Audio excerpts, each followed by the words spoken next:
ইনশাআল্লাহ আজকের ছোট আলোচনায় আমি আপনাদেরকে সূরা ইসরার 3টি আয়াত নিয়ে বলবো। এটি হলো কোরআনের 17তম সূরা। আজকের আয়াতগুলো হলো 83, 84 এবং 85। সূরা ইসরার 3টি আয়াত নিয়ে বলবো।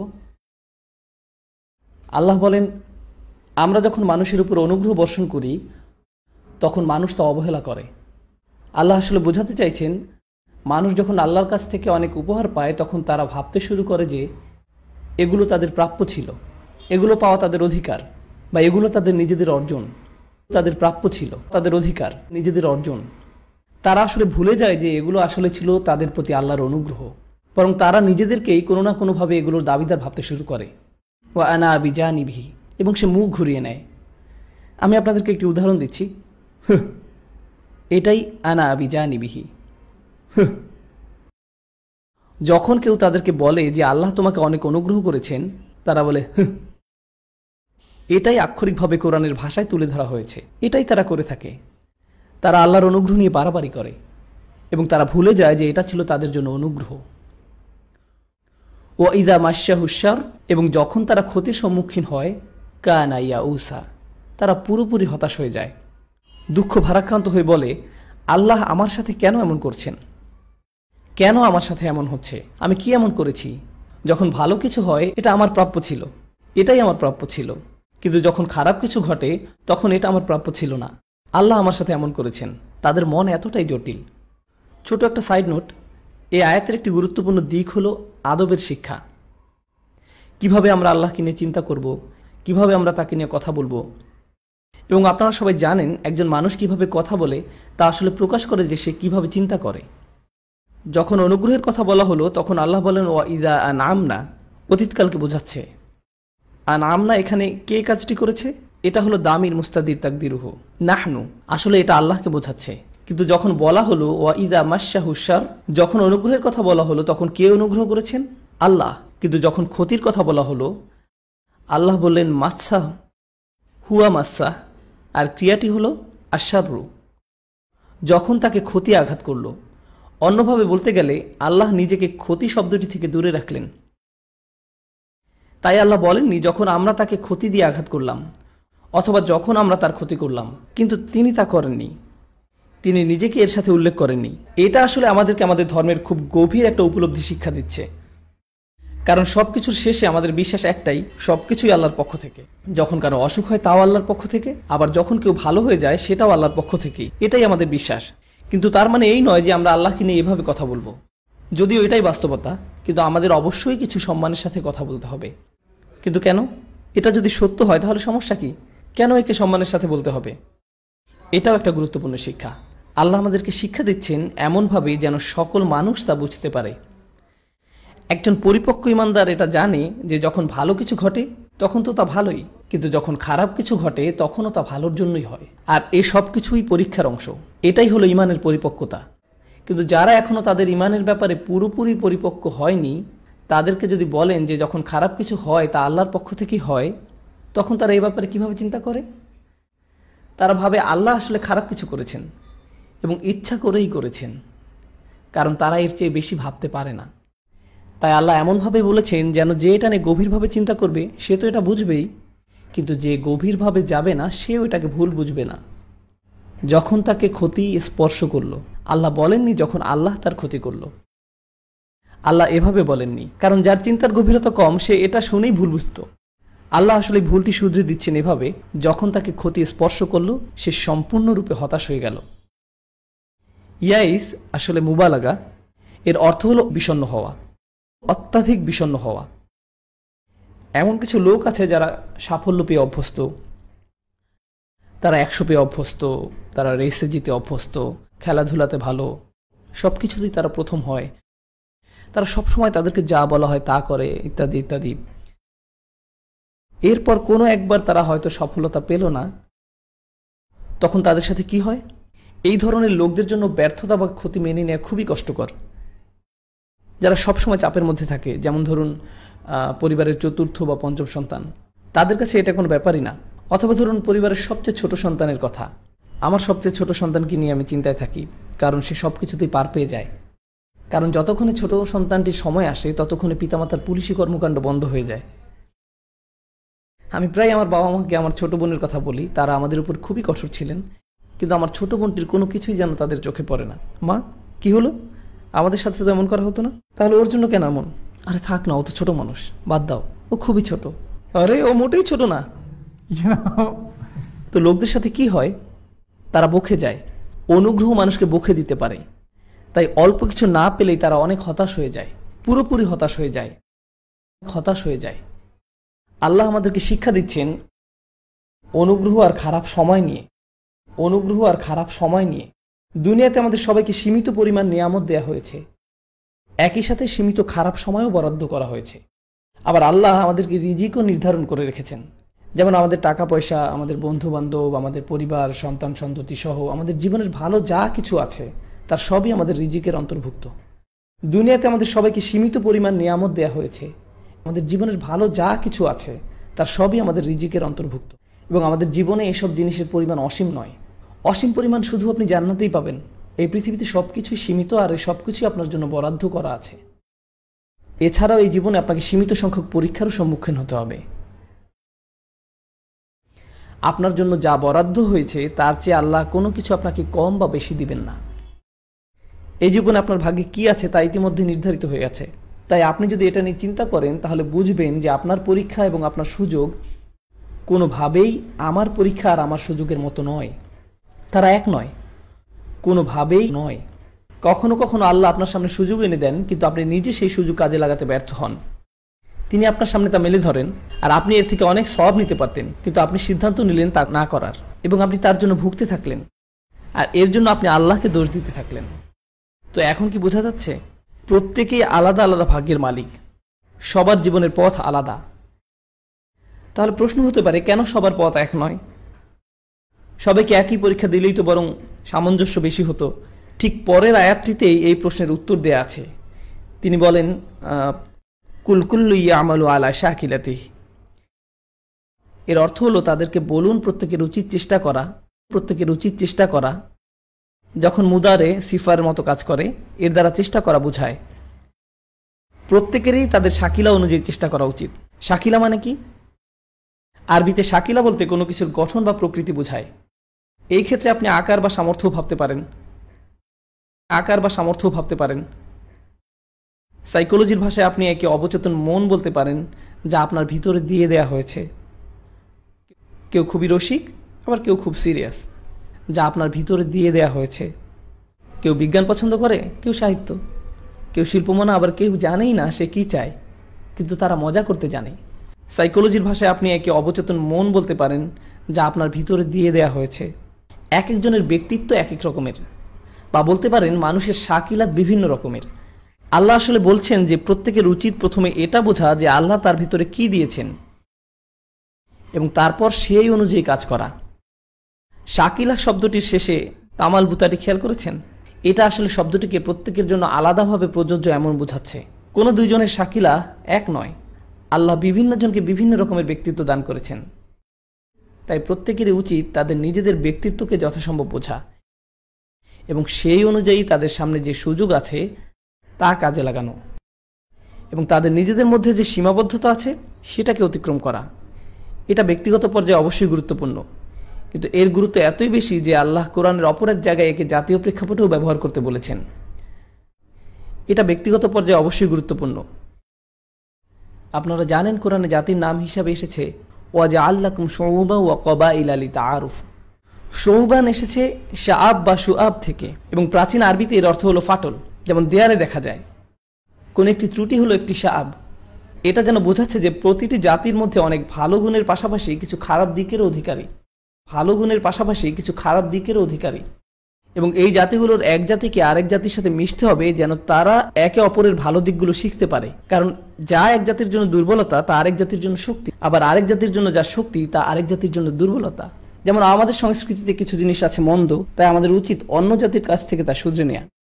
যেমন আমাদের খাদ্যাভ্যাস খুবই খারাপ, তাই আমাদের শেখা উচিত অন্য জাতির কাছ থেকে যাদের খাদ্যাভ্যাস আরও স্বাস্থ্যকর, যাদের 70 বছরের বয়স্করা হেঁটে বেড়ায় আর আমাদের 40 বছরের বয়স্করা লাঠিতে ভর দিয়ে চলে। তো হতেই পারে আমাদের মধ্যে কিছু কমতি আছে যা আমাদের অন্যদের কাছ থেকে শিখতে হবে। এটাই জাতীয় পর্যায়ে। একইভাবে ব্যক্তিগত পর্যায়েও কেউ যদি তার নিজের সীমাবদ্ধতা বুঝতে পারে, তাহলে তারা এমন মানুষের সাথে মিশতে পারে বা বন্ধুত্ব করতে পারে যারা তাদের এই দুর্বলতাকে ঠেকে রাখবে। তারা তার সীমাবদ্ধতা বুঝতে পারবে এবং সে অনুযায়ী তাদেরকে রক্ষা করতে পারবে। যদি আপনি আপনার নিজের চারপাশে শুধু এমন লোকদের নিয়ে রাখেন যারা আপনার মতো একই বিষয়ে দুর্বল, যেমন আপনার যদি মজা করার উপরে কোনো নিয়ন্ত্রণ না থাকে, এবং আপনি এমন বন্ধু জোগাড় করলেন যাদেরও আপনার মতো নিজেদের উপরে কোনো নিয়ন্ত্রণ নেই, তাহলে আপনাদের দ্বারা ভালো কিছু হবে না। ভালো কিছু হবে এমনটা আশা করা যায় না। দলে এমন একজনের থাকা উচিত যে বলবে যে দেখো যথেষ্ট হয়েছে, এখন থামা উচিত।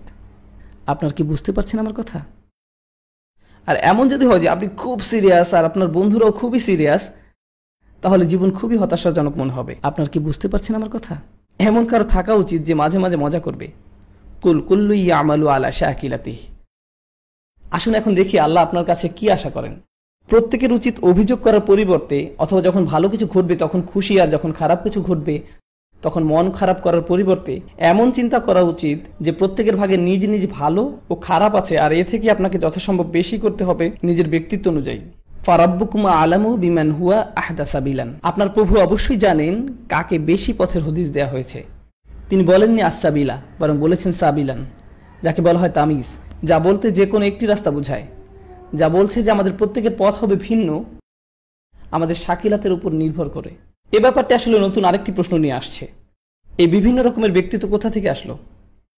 কেন আমাদের স্বভাব বিভিন্ন রকমের? যেমন সাইকোলজিতে যমজ বাচ্চাদের নিয়ে গবেষণা করা হয়, একজনের পছন্দের রং নীল, আরেকজনের বেগুনি। গবেষকরা কোনোভাবেই বুঝতে পারেন না জিনগতভাবে সব একই হওয়া সত্ত্বেও কেন তাদের স্বভাব আলাদা। কেউ কেউ বলেন ব্যক্তিত্ব হলো জিন এবং পরিবেশের মিলিত প্রভাব, পরিবেশ ও প্রতিপালন। কিন্তু তারা এটা ব্যাখ্যা করতে পারেন না যে তাদের প্রকৃতি জিনগতভাবে এবং তারা একই পরিবেশে বড় হয়েছে, মানে পরিবেশ ও প্রতিপালন একই, কিন্তু তারপরে দেখা যায় একজন সাইকেল পছন্দ করে তো আরেকজন নৌকা, একজন খেলাধুলা পছন্দ করে তো আরেকজন শুধুই দাবা। এটা ব্যাখ্যা করা যায়নি যে কিভাবে যমজ বাচ্চাদের মধ্যে এটা হয়, অথচ আল্লাহ এই প্রশ্নের উত্তর দিয়ে দিয়েছেন। আল্লাহ বলেন তোমাদের ভিতরে রহস্যময় কিছু একটা আছে।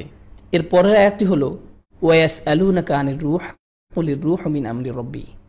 তারা আপনাকে রূহ বা মানুষের প্রকৃতি নিয়ে প্রশ্ন করে। একটা কথা বলে নেই, রূহ আরবিতে খুবই আকর্ষণীয় একটি শব্দ। এর সম্পর্ক হলো রাওহ এর সাথে, যেমন ফারাউহু ওয়া রায়হান, আনন্দ, প্রশান্তি, সন্তুষ্টি। আমাদের মধ্যে এমন কিছু একটা আছে যা আমাদের প্রশান্তি বা আনন্দ দান করে, আর আমাদের প্রত্যেকের জন্যই তা ভিন্ন, আর আমরা এর ব্যাপারে খুব সামান্য জানি। আল্লাহ বলেন তারা আপনার রূহ নিয়ে প্রশ্ন করে, তাদের বলুন রূহ হলো আমাদের প্রভুর নির্দেশ মাত্র, মিন আমরি রব্বি। শাহ ওয়ালিউল্লাহ দেহলভী রহমতুল্লাহ আলাইহি যুক্তি দিয়েছেন যে আল্লাহর কর্মকাণ্ড আসলে দুটি ক্ষেত্রে প্রসারিত, আলামুল খালক এবং আলামুল আমর। আলামুল খালক হলো সৃষ্টি জগৎ, আর অপরটি হলো নির্দেশনার জগৎ। তিনি আসলে বোঝাতে চেয়েছেন যে আল্লাহ এই বিশ্ব সৃষ্টি করেছেন যা কিছু নিয়ম দ্বারা পরিচালিত হয়, যেমন এটা সময় দ্বারা পরিচালিত হয়। যেমন একটা বীজ বপন করলে তার সাথে সাথে বৃক্ষে পরিণত হয় না, এর একটা পদ্ধতি আছে। একটা শিশু রাতারাতি পূর্ণবয়স্ক হয়ে যায় না, এটা একটা সময় সাপেক্ষ প্রক্রিয়া। আর এটাই হলো সৃষ্টি জগৎ, এর একটা পদ্ধতি আছে। আল্লাহ এর সবকিছু এমনভাবে তৈরি করেছেন যেন সবকিছু একটা প্রক্রিয়ার অধীন। কিন্তু আলামুল আমর বা নির্দেশনার জগৎ নামেও একটা জগৎ আছে, যেখানে আল্লাহ কোন একটি নির্দেশ দেন আর তার সাথে সাথে পরিপূর্ণভাবে আবির্ভূত হয়। যেমন ফেরেশতারা হলো আলামুল আমরের অন্তর্গত, তেমনি রূহ হলো আলামুল আমলের অন্তর্গত, কোরআন হলো আলামুল আমরের অন্তর্গত। মানে এমন একটা অদৃশ্য জগৎ আছে যেখানে কোনো কিছু সময় দ্বারা সীমাবদ্ধ নয়, দূরত্ব দ্বারা সীমাবদ্ধ নয়, যেমনটা আমরা এই জগতে দেখে থাকি। তারা এমন কোনো প্রক্রিয়ার অধীনে নয় যেমনটা আমরা চিন্তা করি। আলামুল আমরের নিজস্ব সক্রিয়তা আছে যা আল্লাহ নির্দেশের সমষ্টি। তাই যখন আমরের কথা বলা হয়, ইন্নামা আমরুহু ইযা আরাদা শাইআন আন ইয়াকুলা লাহু কুন ফায়াকুন, কুন ফায়াকুন। যখন তিনি নির্দেশ দেন সাথে সাথেই তা আবির্ভূত হয় তাৎক্ষণিকভাবে। এটাই আল্লাহর আমরের জগৎ। আর এই দুইটি জগৎকে মনে হয় যেন আলাদা। মানুষ হিসাবে আমাদের দৈহিক বৃদ্ধি হলো আলামুল খালক, আর আমাদের আত্মিক পূর্ণতা হলো আলামুল আমর থেকে। নবী সাল্লাল্লাহু আলাইহি সাল্লাম মানুষকে শিক্ষা দিতেন, এই শিক্ষা কোথা থেকে আসতো? আলামুল আমর থেকে। তারা যে অলৌকিক নির্দেশনা দেখাতেন আলামুল খালকের নিয়মের বিরুদ্ধে, কারণ তা ছিল আলামুল আমর থেকে। যেমন ইব্রাহিম আলাইহিস সালামের ক্ষেত্রে আগুন তাকে স্পর্শ করেনি, এটাই ছিল আলামুল আমর। আর আল্লাহ বলছেন যে আপনার রূহ, যা আপনার ভিতরে আছে, আসলে আমরের অংশ। কুলির রূহ আমরি রব্বি, এটা আমার প্রভুর আমর থেকে। আমরা আসলে ফেরেশতাদের সম্পর্কে কতটুকু জানি আমরের জগৎ সম্পর্কে? কিছুই না। আল্লাহ আমাদেরকে যতটুকু বলেছেন তাই আমরা জানি। এছাড়া এটা পুরোপুরি আমাদের জন্য অজানা এক জগৎ। তার মানে আমরা এই শিখলাম যে আপনার আমার মধ্যে এমন কিছু আছে যা আমরের প্রকৃতি নির্ধারণ করে, অথচ আমি এ ব্যাপারে কিছুই জানি না। ওমা উতিতুম মিন ইলমি ইল্লা কলিলা, তোমাদের জ্ঞানের খুব অল্প অংশ দেয়া হয়েছে। আল্লাহ আমাদেরকে যতটুকু বলেছেন তাই আমরা জানি। আমাদের মধ্যে এমন শক্তিশালী কিছু একটা আছে যে আমরা নিজেরাও এর সম্পর্কে জানি না। এভাবে চিন্তা করুন, আমাদের মস্তিষ্ক, এটা কিন্তু রূহ নয়। এখানে খুব সূক্ষ্ম পরিসরে বৈদ্যুতিক সংকেতের মধ্য দিয়ে সবকিছু পরিচালিত হয়। একবার চিন্তা করুন, এই মস্তিষ্ক নিয়ে বিজ্ঞানীরা আসলে কতটুকু জানেন। এত বছরের গবেষণার পরেও তারা বলে থাকেন আমরা প্রায় কিছুই জানি না, আমরা মাত্র এটা বুঝতে শুরু করেছি। আর এই মস্তিষ্ক আসলে কিসের অংশ? আলামুল খলক। তাহলে আমরা কিভাবে আলামুল আমর নিয়ে বা রূহ নিয়ে জানব? তাই আল্লাহ আমাদের শিক্ষা দিচ্ছেন যে আমাদের অভিযানে নামতে হবে। যতই আপনি বরাদ্দ অনুযায়ী কাজ করবেন ততই নিজের সম্পর্কে আরও জানতে পারবেন। আপনি আসলে কে সেটা আপনি কখনোই জানতে পারবেন না যতক্ষণ আপনি নিজেকে কাজে নিয়োজিত না করছেন। আর আমি এটাই আপনাদেরকে বোঝাতে চাইছিলাম। বর্তমান সময়ের তরুণরা, বিশেষভাবে তরুণরা, তারা বলে যে আমি জানি না আমার কি করা উচিত। উস্তাদ আমাকে বলুন আমার কি করা উচিত, আমি কোন বিষয়ে পড়ব, কোন চাকরি করব। কিন্তু তারা আসলে কিছুই করে না। তারা একজনের কাছ থেকে 30টা উপদেশ নেয়, তারপর আরেকজনের কাছে যায়, সেখান থেকে 40টা উপদেশ নেয়, তারপর আরেকজনের কাছ থেকে 50টা উপদেশ নেয়। এরপর যখন বিভিন্ন লোকের কাছ থেকে অনেক উপদেশ জমা হয় তখন তারা বলে আমি তো 100 জনের কাছ থেকে 100 রকমের উপদেশ পেয়েছি। অবশ্যই, কারণ আপনি 100 জনের কাছে জিজ্ঞেস করেছেন আর 100 রকমের উত্তর পেয়েছেন, কারণ প্রত্যেক মানুষের মতামত ভিন্ন, তাই তারা ভিন্ন ভিন্ন উপদেশ দিবে। যতক্ষণ না আপনি নিজেকে কাজে নিয়োজিত করবেন ততক্ষণ আপনি জানতে পারবেন না আপনি আসলে কি। আপনি আপনার শক্তি এবং দুর্বলতা কোনোটাই ধরতে পারবেন না। কোনো কাজ করার আগে ভয় পাওয়া বন্ধ করুন। উদ্যোগ নিতে ভয় পাবেন না, চেষ্টা করতে বা ব্যর্থ হওয়ার ভয় পাবেন না। ব্যর্থতা আসলে আপনার জন্য ভালো। এটা দেখিয়ে দেয় যে কোথায় ফাটল আছে, আপনাকে কোথায় উন্নতি করতে হবে তা দেখিয়ে দেয়। আবার আপনি কিসে ভালো সেটাও দেখিয়ে দেয়। হয়তো আপনাকে এতে আরও ভালো হতে হবে, কিন্তু এসব কখনোই হবে না যদি আপনি চেষ্টাই না করেন। যতক্ষণ আপনি নিজেকে কাজের মধ্যে নিযুক্ত করবেন, আমি চাই আপনারা এভাবে চিন্তা করুন, আমাদের রূহ তো আলামুল আমর থেকে, কিন্তু আল্লাহ আমাদেরকে এই যে জীবন দিয়েছেন যা আমরা কাজে লাগাতে পারি তা তো অসীম নয়, তাই না? তাই পূর্ণবয়স্ক হওয়া আর ঘুম অথবা বৃদ্ধ হওয়া, যখন আপনি অকর্মণ্য হয়ে যাবেন, এর মধ্যে আমাদের হাতে খুব বেশি সময় নেই নিজেকে আবিষ্কার করার জন্য, নিজেকে কাজে নিবেদিত করার জন্য। তাই নতুন কিছু করতে ভয় পাবেন না।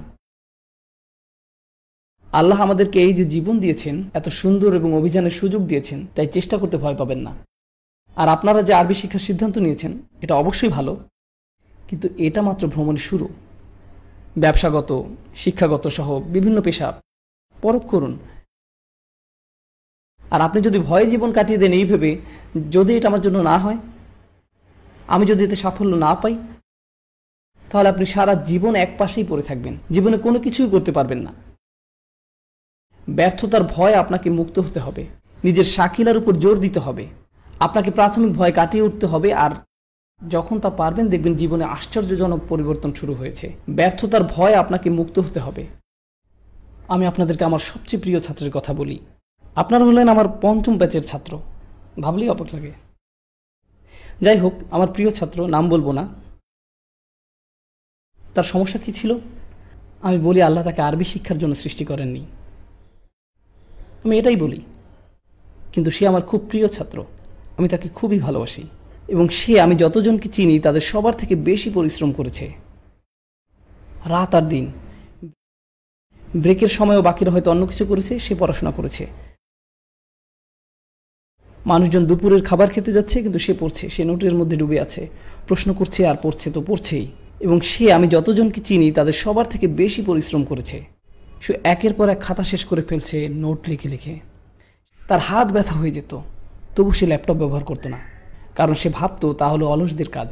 আর সে আমার কাছের একজন বন্ধু, আমরা এর আগে একসাথে সময় কাটাতাম। আগে যখন আমি বলতাম যে চলো কিছু একটা করি, সে রাজি হয়ে যেত।